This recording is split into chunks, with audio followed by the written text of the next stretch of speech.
हरि ओम गानागत्राय प्रतिपृष्ठभ्यानां विष्णुस्सहस्रनाम। हरि ओम तस्सत् नमो भगवते वासुदेवे गोविन्दाय राधे कृष्ण जगन्नाथ बलभद्र सुभद्रा गानागत्राय प्रतिपृष्ठभ्यानां विष्णुस्सहस्रनाम। आज का सुविचार चतुर्धामूर्ति विष्णु के सामने, चतुर्धामूर्ति विष्णु के सामने आपको किसी तरीका से आना है। भगवान चतुर्धामूर्ति विष्णु के सामने अगर तुमको जाना है तो आपको पहले समर्पण समर्पित की भाव से जाना है। याद रखिए, जब भी आप चतुर्धामूर्ति विष्णु के सामने आओगी, उसी समय आपको सब कुछ भूलना पड़ेगा। कैसा? न शरीर के अंदर अहंकार घमंड को निकाल देना पड़ेगा। आपका शरीर के अंदर का जो विचार है, मेरा पास सब कुछ है, गाड़ी है, घोड़ा है, धन है, संपत्ति है, काबिलियत है, अहंकार है, घमंड है, वो सबको चतुर्धामूर्ति विष्णु के सामने आने से पहले बाहर निकल कर आना पड़ेगा। किस तरीका से? न जैसा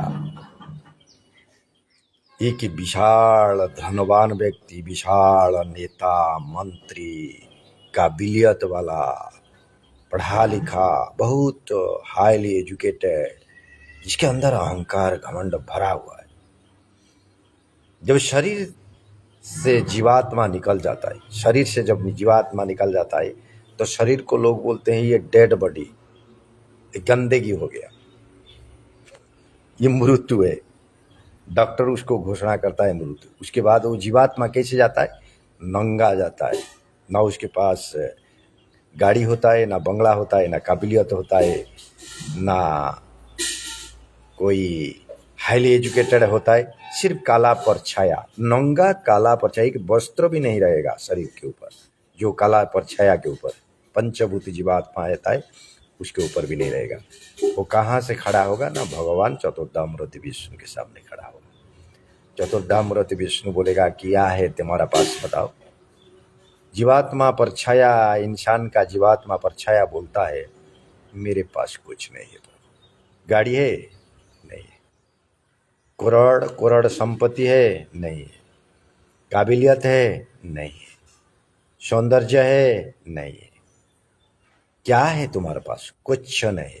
क्या है? न नंगा परछाया जीवात्मा, जीवात्मा भी नहीं है, पंच चार भूत जीवात्मा भी, केवल परछाया है। चार जीवात्मा किधर गया है? ना सूर्य के पास उताप चला गया है, आकाश को बादल के पास मेरा अंदर का जल चला गया है, ऑक्सीजन के पास जो हवा होता है उसके पास मेरा शरीर में जो ऑक्सीजन था लेने के लिए, वो ऑक्सीजन अभी घूम रहा है। उताप, पानी और जल, जल वायु, जल वायु उताप, और अस्थि जो शरीर था, जो शरीर को लेकर मैंने घमंड किया था, अहंकार किया था, मेरे पास काबिलियत है, मेरे पास बहुत बड़ा गाड़ी है, मैं उसी गाड़ी में चढ़ता था, किसी के सामने जो गाड़ी मेरा जाता था धूल उड़ा कर मैं दिखाता था इतना इतना बड़ा बड़ा गाड़ी में मैं चढ़ रहा हूँ, तुम देखो चतुर्धामूर्ति विष्णु जी। वो गाड़ी भी मेरे पास नहीं है। मुझे कुछ पहचान नहीं पाता है, मैं उसके सामने खड़ा हूँ लेकिन कोई मुझे देख नहीं पाता है, कारण मेरे शरीर अभी मिट्टी, जमीन का जो पृथ्वी का जमीन का मिट्टी के ऊपर पड़ा है।